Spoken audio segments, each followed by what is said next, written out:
95 का सत्यानाश हो जाए। समझ रहे हो इस बात का मतलब? EPS 95 का विनाश हो जाए, EPS 95 नष्ट हो जाए। मैं ये भविष्य चाहता हूँ, ये योजना ही खत्म हो जाए, का कोई भविष्य ना हो, मेरी ये उम्मीद है, मेरी ये इल्तिजा है। पेंशनर का भविष्य तभी बनेगा जब EPS 95 का कीड़ा, EPS 95 का कैंसर खत्म होगा, EPS 95 की बीमारी खत्म होगी। तो जब तक मिलता है ना, कानून के जरिए पैसा मिलता है, कानून होगा तो सबको अधिकार मिल जाएगा। आपको कानून आप बनवाते नहीं, संसद में आवाज उठाते हो, नेताओं से मिलते हो, गले में फूल डालते हो, वित्त मंत्री से मिलते हो, श्रम मंत्री से मिलते हो, फलाने मंत्री से मिलते हो, ढिमके मंत्री से मिलते हो, प्रोटेस्ट करते हो, लेकिन असली काम है, असली बात है वो तो करते ही नहीं।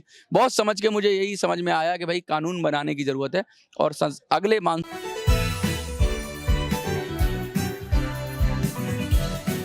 नमस्कार दर्शकों, आज हम EPS 95 पेंशन स्कीम जो है उसके बारे में बड़ी चर्चा करने वाले हैं, जिसमें कई सारे बिंदु आज हम लिख के लाए हैं, उन पर चर्चा करेंगे। और मनोज जी से मेरे कई सारे सवाल होंगे, जिसमें शायद होगा कि EPS का हल कैसे निकलेगा, उसका भविष्य क्या होगा, EPS अगले जो दूसरी पेंशन स्कीम है उससे वो अलग कैसे हैं, क्योंकि किस तरीके से जो हमारे इतने लाखों बुजुर्ग हैं वो इतनी कम पेंशन में अपना गुजारा कर रहे हैं। हालांकि कई सारे आंकड़े भी मनोज जी ने भी खुद दिए थे, आंकड़े उनको जस्टिफाई भी किया था, लेकिन अभी जो हमारे मेन बिंदु आज हैं, जो आप तक जानकारी पहुंचना सबसे जरूरी है कि 5 मुख्य चीज EPS के बारे में आज इनसे जानेंगे। साथ ही साथ EPS कंपैरिजन अदर स्कीम के साथ वो कैसे हैं, और अब हाल का बजट जो बीत गया, लेकिन जो अब आने वाला है, जो मॉनसून सत्र शुरू होगा, उसमें क्या अपेक्षाएं रह सकती हैं, उसमें क्या बातें हो सकती हैं, उसके बारे में जानेंगे। और साथ ही साथ अब EPS का भविष्य आखिर कहाँ टिका है, क्योंकि मात्र ये जो भविष्य है EPS का नहीं, बल्कि यहाँ पर जो जितने भी लाखों करोड़ों बुजुर्ग हैं उनके भविष्य के ऊपर बात है कि उनका भविष्य अब बिगड़ेगा या संवरेगा।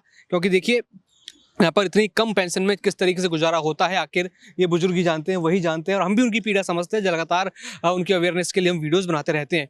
लेकिन अब क्या है, अब आगे क्या होना है कि ये 5 मुख्य चीज़ें EPS के बारे में आप जरा बताएं कि वो 5 मुख्य बातें क्या हैं, जिससे कुछ हल होगा, जिससे कुछ परिणाम आएगा और कुछ जो खुशखबरी है वो मिलेगी।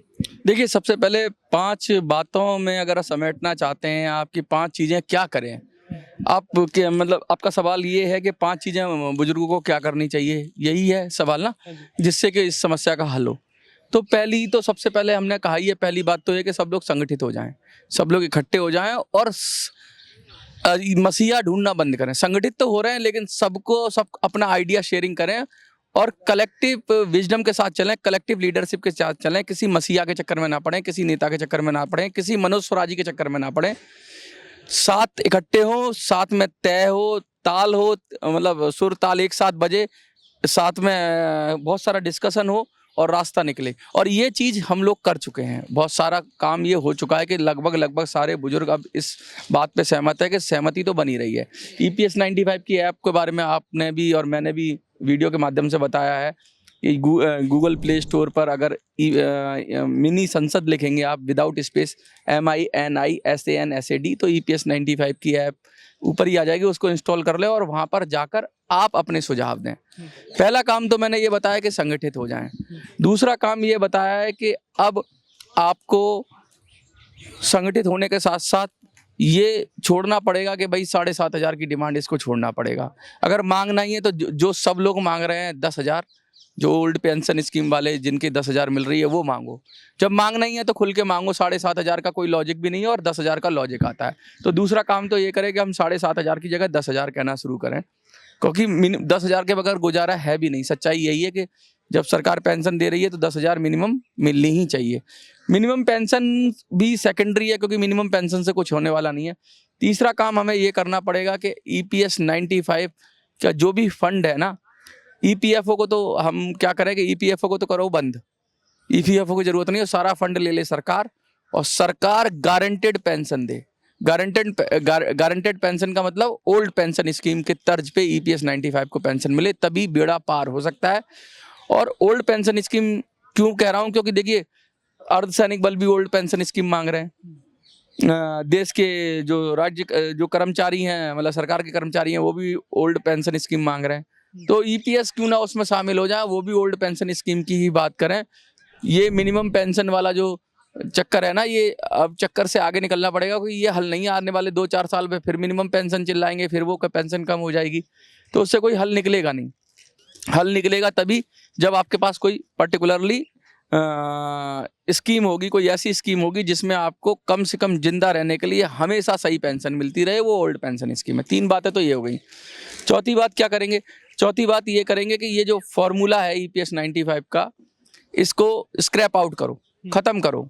EPFO को भी खत्म करो, ये फॉर्मूला बंद कर देंगे। बिल्कुल बंद कर दो। EPS का नाम ही बदल दो, मैं तो कह रहा हूँ EPS को ओल्ड पेंशन स्कीम ही कह दो। और सबका जैसे पुरानी एक फैमिली पेंशन थी, आपको पता है 1995 से पहले उन सब पेंशन सरकार कर चुकी है पहले भी, ऐसा नहीं है कि ये कोई नई बात कह रहा हूँ मैं। सरकार कर चुकी है कि पुरानी पेंशन स्कीम थी जो मिलती थी अलग अलग कंपनीज की, अलग अलग तरह की, वो सबको मर्ज करके EPS 95 बना दी। तो EPS को भी खत्म करके ओल्ड पेंशन स्कीम में डाल दे, क्या दिक्कत है? ओल्ड पेंशन स्कीम की तरह, अरे थोड़ा कम दे दो ओल्ड पेंशन स्कीम से। सरकारी कर्मचारी हैं भैया सरकार के, वो तो दामाद होते हैं, तो उनको थोड़ा ज्यादा दे दो। लेकिन हम भी सौतेले दामाद थोड़ी हैं, ये भी तो कर्मचारी ही हैं देश के। अगर वो बच्चे हैं सरकार के, तो ये सौतेले बच्चे थोड़ी ना है प्राइवेट कर्मचारी, इनको थोड़ा कम दे दो। लेकिन दो उसी तरीके से कि भाई इनका भी इज्जत की रोटी मिले, इज्जत की रोटी मिले। इज्जत की तो 4 चीजें तो मोटी मोटी बात ही हो गई। 5वीं जो सबसे बड़ी चीज है कि वो आपको अब इमीडिएट करना पड़ेगा कि हम जो बिल बना रहे हैं, एक ऐसे कानून के हमें प्रस्ताव रखना पड़ेगा और सांसदों से मिलकर सदन में प्राइवेट मेंबर बिल के माध्यम से या सरकार के माध्यम से पेंशन बिल लाना पड़ेगा। पेंशन अपडेशन बिल या जैसा जो भी नाम देंगे हम उस पर तैयारी कर रहे हैं। तो 5वीं चीज ये बहुत जरूरी है कि हम सब मिलकर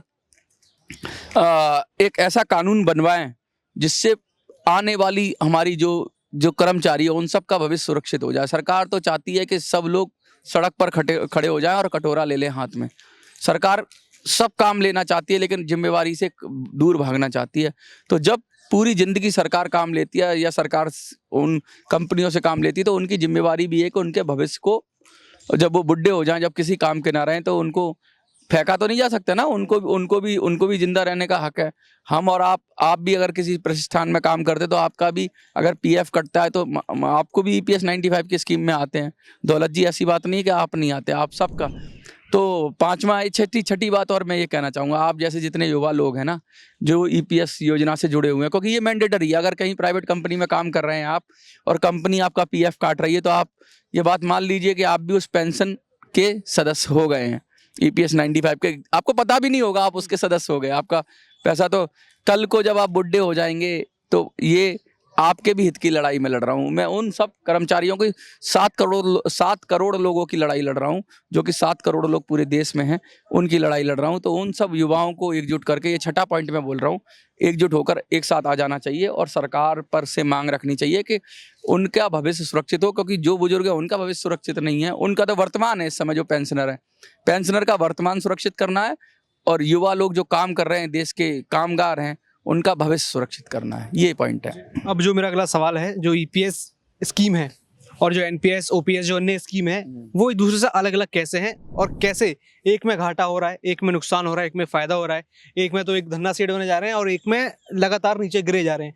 ये आखिर कैसा बंटवारा हुआ ये बंटवारा कैसा है? मैं बताऊं आपको, पेंशन तो आपको पता ही है, पेंशन बुढ़ापे की लाठी होती है। और जो पेंशन में भी एक तो होती है कंट्रीब्यूटरी पेंशन होती है। कंट्रीब्यूटरी की मतलब हमने आपने कुछ पैसा डाला, उसके बेस पे बुढ़ापे में हमें कुछ पैसा मिल गया, उसे बोलते हैं कंट्रीब्यूटरी पेंशन स्कीम्स। तो EPS 95 कंट्रीब्यूटरी पेंशन स्कीम है। इसके साथ साथ NPS न्यू पेंशन स्कीम भी वही थी कि भाई कंट्रीब्यूशन था और कंट्रीब्यूशन के बाद आपको बुढ़ापे में आपको रिटर्न मिलेगी। एक होती है डिफाइंड बेनिफिट। डिफाइंड बेनिफिट का मतलब है कि भाई फिक्स है, उसमें कोई कंट्रीब्यूशन नहीं है, वो है ओल्ड पेंशन स्कीम। उसमें आप एम्प्लॉय को कुछ देना नहीं पड़ता, उसमें सरकार की जिम्मेवारी होती है कुछ दे। लेकिन अब क्योंकि सरकार प्राइवेट सेक्टर को तो दे नहीं सकती, तो उसको OPS में कैसे लाएंगे? तो OPS का जो फंड, सॉरी EPS 95 का जो फंड है ना, वो सरकार ले ले, लाखों करोड़ रुपया, 10 लाख करोड़ से ज्यादा का फंड होगा। तो एक तरह का वो फंड आ गया सरकार के पास, फंड को जैसे चाहे इस्तेमाल करे, बस उनको गारंटी दे कि तुमको इतना पैसा मिलेगा, तो सरकार को फंड आएगा। दूसरा, एम्प्लॉयर से भी पैसा ले, एम्प्लॉयर पैसा देता ना EPS 95 में, तो सरकार ही ले ले पैसा, EPFO में डाल के सरकार सीधा ले ले, घुमा के EPFO में दे के, और EPFO के सर पे मर देती है। हाँ, काम तो सरकार करती है, सारा मजा सरकार लूटती है, पैसा सरकार के पास के कंट्रोल में रहता है, सरकार की योजनाओं में लगता है और बदनाम करती है EPFO को। EPFO इसलिए लगा रखा है, जैसे समझ लो ना कि पिटने के लिए, गाली देने के लिए लोग ईपीएफओ को गाली दें और सरकार बची रहे, तो ये ठीक नहीं होगा। ये किसी के पीठ पे रख के, कंधे पे रख के बंदूक चलाना सरकार बंद करे, ईपीएफओ के कंधे पे बंदूक रख के चलाना बंद करे। सरकार को ये चाहिए कि सीधा सीधा डायरेक्ट बात करे और लोगों को डायरेक्ट करे। तो पहला तो मैंने आपको जो डिफरेंस बताया, आपने कहा मेन डिफरेंस क्या है, कि पहला डिफरेंस होता है डिफाइंड कंट्रीब्यूशन, और एक तो डिफाइंड होता है और एक कंट्रीब्यूटरी होता है। मतलब तो एक तो मिलना ही मिलना है और एक कंट्रीब्यूटरी है। ये दो पहला अंतर बताया। दूसरा अंतर ये है कि ये एनपीएस जो है वो मार्केट ड्रिवन है, यानी कि शेयर मार्केट में बहुत सारा पैसा सरकार इन्वेस्ट करती थी, गवर्नमेंट सिक्योरिटी में भी इन्वेस्ट करती है, लेकिन जो आप देख रहे हैं जो हालत शेयर मार्केट की हुई है, हाँ, वो तो कितनी धड़ाम बुरी धड़ाम गिरा है, तो वो तो कहीं ना कहीं नुकसान पहुंचा होगा। नेता क्या करते हैं, अभी ट्रम्प ने क्या किया, ट्रम्प ने क्या जानबूझ के, देखो आप रणनीति समझो, ये जितने भी बड़े बड़े नेता हैं, चाहे मोदी जी हैं, चाहे ट्रम्प है, इनके पीछे इनके भी मित्र होते हैं, दोस्त होते हैं, जो बड़े बड़े कहते हैं बड़े बड़े इंडस्ट्रियलिस्ट होते हैं, बड़े पैसे वाले होते हैं।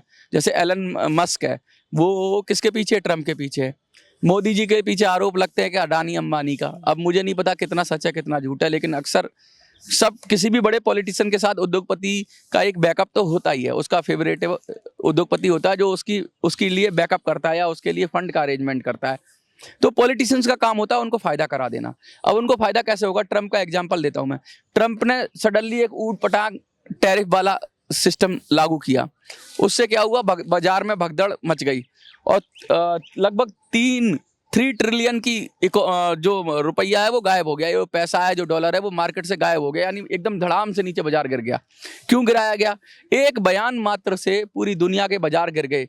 तो गिर गए तो यानी सस्ते हो गए, सस्ते हो गए तो किसने खरीदा होगा, ट्रम्प को तो पता है। बाद में रेसिप्रोकल वाला अभी खबर आ रही है कि वापस ले रहा है चाइना को छोड़ के, तो बाद में फिर बाजार उठा। तो जैसे ही बाजार गिरा, जिनको पता होगा कि ये बयान आएगा तो बाजार गिरेगा, गिरते समय जो आम आदमी वो तो कह रहा है यार मर रहे हैं, बेचो, निकलो, भागो, वो भागेगा। और खरीदेगा कौन, जिसको पता है कि कल फिर चढ़ने वाला है बाजार। उसको पता था, ट्रम्प जैसे ट्रम्प का एग्जाम्पल ले लें, ट्रम्प ने अपने आदमी बिठा दिया कि मैं ऐसे बोलूंगा तो मार्केट ऐसे धड़ाम गिरेगा, और जब धड़ाम गिरेगा तो तुम माल सारा खरीद लेना, अपने लोगों को लगा देंगे, शेयर मार्केट में पूरा माल खरीद लेंगे। पूरा माल खरीदने के बाद 3 दिन बाद फिर दूसरा बयान जारी कर देंगे और फिर मार्केट अप हो जाएगा। वो ठगा सा महसूस करेगा, जिसका पैसा था वो तो लुट गया। तो शेयर मार्केट इतना वनरेबल है, इतना वॉलेटाइल है कि वो नेताओं के इशारे पे नीचे चले जाता है, नेताओं के एक बयान पे ऊपर चला जाता है, और नेताओं के बयान से बड़े बड़े लोगों को फायदा हो जाता है। और अल्टीमेटली घाटा किसको होता है, जिनका पैसा लगा हुआ, जो आम लोग हैं, जो इन्वेस्टर है, छोटे इन्वेस्टर है, उनका घाटा होता है। और ये जो पेंशन वाले हैं ये इन्वेस्टर ही तो हैं, तो इनका फंड का पैसा वो उद्योगपति, बड़े बड़े उद्योगपति सिर्फ 2 मिनट में बयान देके और खा जाते हैं, पी जाते हैं। तो मोटी बात मैंने कहने का मतलब ये है कि भैया मार्केट ड्रिवन कम होना चाहिए। एनपीएस में भी था और ईपीएस 95 में भी था, लेकिन ईपीएस 95 में लगभग ऐसा कहा जाता है कि 90% जो पैसा था वो गवर्नमेंट सिक्योरिटीज में था। गवर्नमेंट सिक्योरिटीज यानी सरकारी योजनाओं में, सरकार में लगा हुआ था पैसा, इसलिए वो सुरक्षित भी था।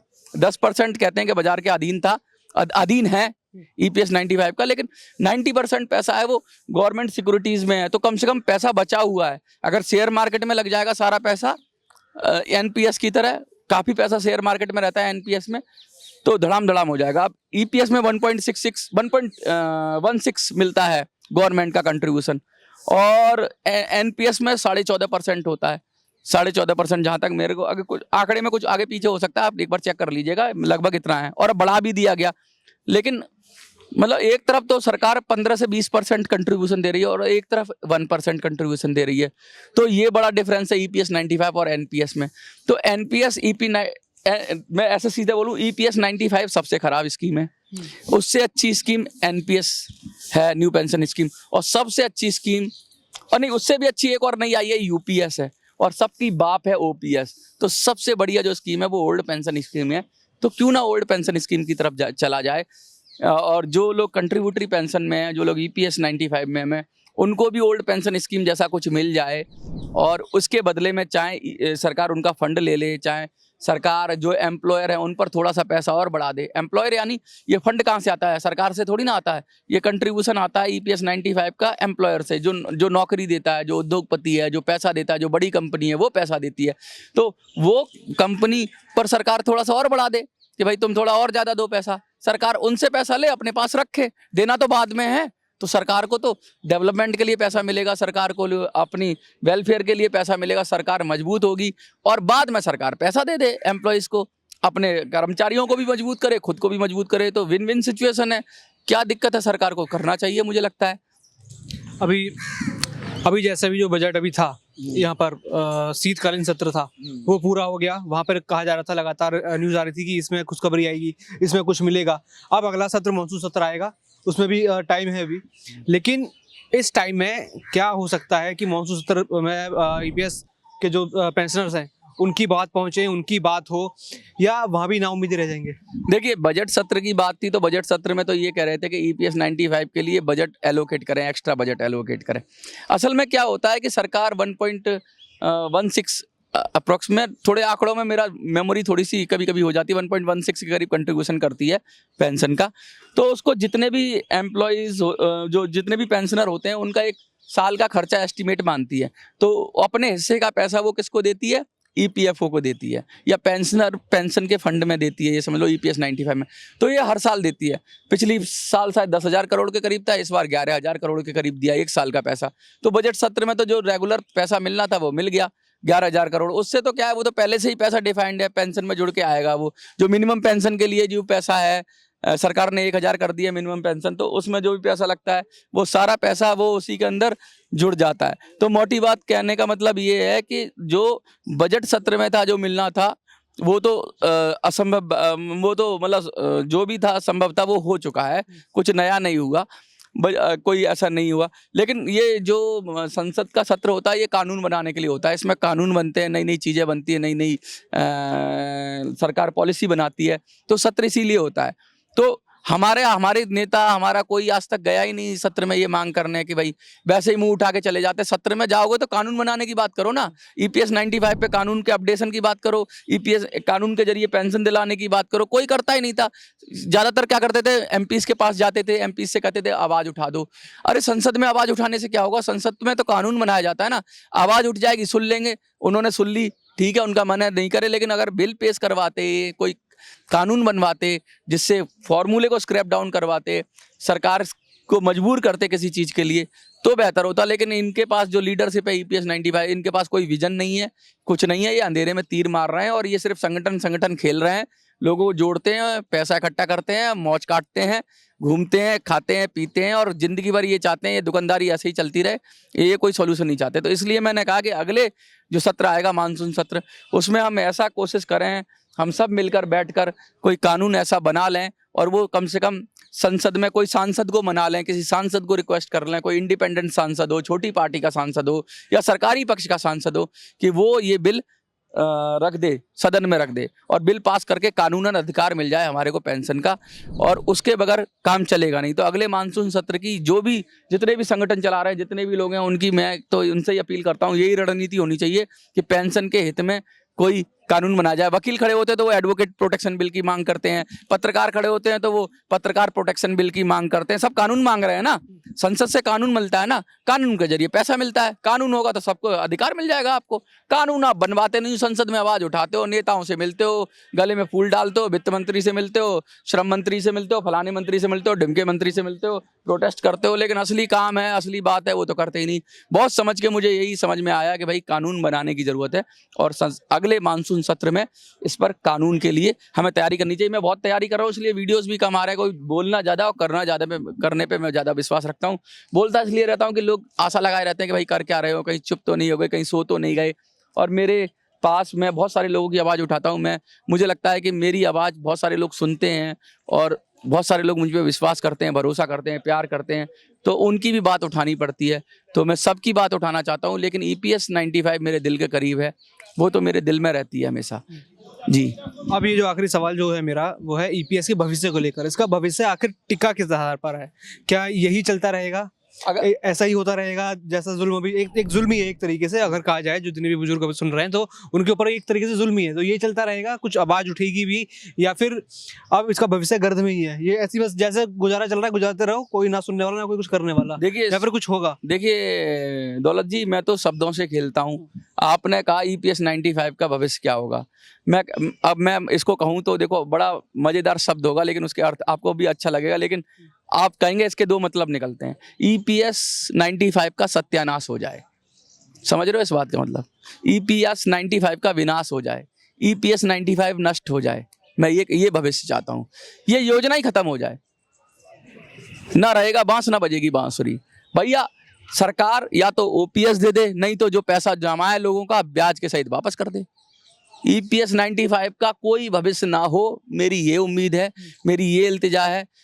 पेंशनर का भविष्य तभी बनेगा जब EPS 95 का कीड़ा, EPS 95 का कैंसर खत्म होगा, EPS 95 की बीमारी खत्म होगी। तो जब तक EPS नहीं होगी, खत्म ही करनी पड़ेगी। हाँ, इसको खत्म ही करना पड़ेगा। इसका कोई इलाज है नहीं। ये लाइलाज हो गई है, ये क्रोनिक हो गई है, ये कैंसर हो गई है, ये ऐसी हो गई है कि इसको कुचल देना चाहिए, हाथी के पैर से कुचल देना चाहिए। EPS 95 योजना को हाथी के पैर से, पहाड़ से फेंक देना चाहिए, समंदर में डुबो देना चाहिए और जूतों के तले कुचल देना चाहिए। इस योजना से कुछ नहीं मिल रहा है। ये इतनी घटिया, बेकार, रद्दी और कहते हैं लूटने वाली, बुजुर्गों को नष्ट करने वाली योजना है कि इसको फेंक देना चाहिए, मुझे तो ऐसा लगता है।